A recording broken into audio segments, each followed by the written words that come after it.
नमस्कार दोस्तों, आज हम बात करेंगे महाराणा प्रताप की जीवनी के बारे में। महाराणा प्रताप का जन्म 9 मई 1540 को कुंभलगढ़ दुर्ग में माता जयंताबाई और पिता उदय सिंह जी के द्वारा हुआ। उनकी माता का नाम जयंताबाई था और पिताजी का नाम उदय सिंह था और राजस्थान के कुंभलगढ़ किले के अंदर महाराणा प्रताप का जन्म हुआ। इसके बाद महाराणा प्रताप का जन्म होने के बाद कुछ ही दिनों के बाद महाराणा प्रताप का पिता उदय सिंह जी ने चित्तौड़गढ़ पर वापस अपना अधिकार जमा लिया था। वापस अधिकार जमाने के बाद उन्होंने चित्तौड़गढ़ में अपना शासन वापस स्थापित करने के बाद कुंभलगढ़ से वह चित्तौड़गढ़ किले में आ गए थे। चित्तौड़गढ़ किले के अंदर ही महाराणा प्रताप का बचपन गुजरा था। यानी 9 मई 1540 में महाराणा प्रताप का जन्म हुआ और 1568 के लगभग अकबर ने चित्तौड़गढ़ किले पर आक्रमण कर दिया था, जिसके कारण यहाँ के सेनापति ने महाराणा प्रताप को राज परिवार सहित महाराणा प्रताप और उनके पिता उदय सिंह जी को और पूरे राज परिवार सहित उनको उनके गांव गोगुंदा में, जो कि हल्दी घाटी के पास में स्थित है, गोगुंदा में उनके गांव में पहुंचा दिया था। गोगुंदा में पहुंचने के बाद उन्होंने एक नए नगर की स्थापना की जिसका नाम था उदयपुर। उदयपुर में जब चित्तौड़गढ़ के बाद में महाराणा उदय सिंह ने महाराणा प्रताप के सहयोग से उन्होंने उदयपुर नगर की स्थापना की और उदयपुर में अपनी नई राजधानी स्थापित की। उदयपुर में वह शासन चलाने लगे और इसके बाद जब अकबर को ये पता चला कि महाराणा प्रताप ने और उदय सिंह जी ने नए नगर की स्थापना कर दी, तो इसके बाद अकबर ने उदयपुर भी छीनने की कोशिश की, जिसके कारण हल्दी घाटी का युद्ध हुआ था। वह चाहता था कि किसी भी कीमत पर महाराणा प्रताप को हिंदुस्तान के अंदर राज नहीं करने की इसकी मंशा थी, लेकिन उन्होंने महाराणा प्रताप को लालच दिया था कि तुम हमारे आगे झुक जाओ, हमारा कहना मानो, इसके लिए हम आपको आधा हिंदुस्तान देने के लिए तैयार हैं। लेकिन महाराणा प्रताप ने उसके आगे सर झुकाने के लिए बिल्कुल स्पष्ट तौर पर मना कर दिया था, जिसके कारण से हल्दी घाटी का युद्ध हुआ था, जो भारत का विशाल और सबसे बड़ा युद्ध माना जाता है। ये जो आप सामने जो दृश्य देख रहे हो, ये बादशाही बाग हल्दी घाटी के बलीचा गाँव में स्थित है। यही से हल्दी घाटी का युद्ध शुरू हुआ था।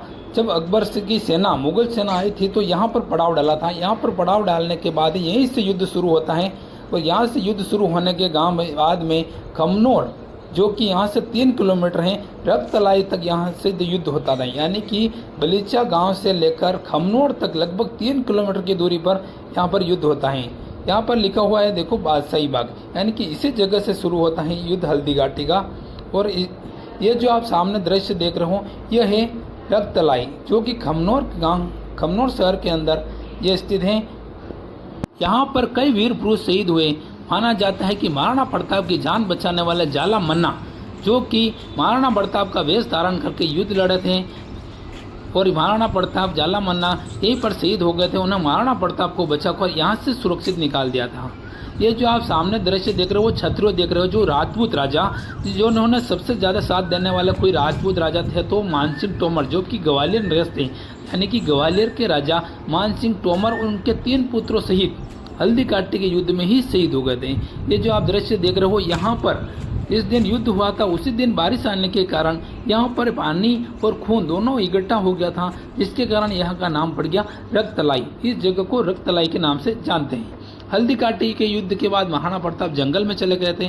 जंगल में जाने के बाद महाराणा प्रताप ने दोबारा से नई सैनिक बनाने के लिए उन्होंने दानवीर शिरोमणि भामाशाह अपना संपूर्ण खजाना दान कर देते हैं, जिसके कारण शिरोमणि भामाशाह से कुछ अस्थियां लेकर प्रताप के पास पहुंचते हैं। महाराणा प्रताप को देने के बाद उन्होंने नई सेना की स्थापना करते हैं। इसके बाद वो दिवेर में एक विशाल युद्ध लड़ते हैं। घाटी के युद्ध में महाराणा प्रताप ने कोई हार नहीं मानी थी, न ही इस युद्ध का कोई लास्ट निष्कर्ष निकला था। इसके बाद में महाराणा प्रताप ने एक एक करके पूरे जहाँ पर मुगल सेना ने कब्जा किया था, वहाँ पर पूरे मेवाड़ के अंदर उन्होंने अपना शासन वापस स्थापित कर लिया। सिर्फ चित्तौड़गढ़ को छोड़कर पूरे मेवाड़ के अंदर अपना शासन वापस स्थापित कर लिया। इसी तरह 19 जनवरी 1597 के दिन महाराणा प्रताप की 57 वर्ष की आयु में ही देहांत हो जाता है। जब महाराणा प्रताप का देहांत हुआ तो यह समाचार जब अकबर के पास पहुंचा तो उन्होंने अपने बड़े दरबार में एक बात कही थी कि आने वाले इतिहास के अंदर राजाओं और महाराजाओं में प्रताप का नाम सबसे ऊपर लिखा जाएगा। अकबर ने कहा कि मेरा अनेक राजाओं और महाराजाओं से सामने हुआ, लेकिन उनमें से प्रताप जैसा एक भी नहीं था।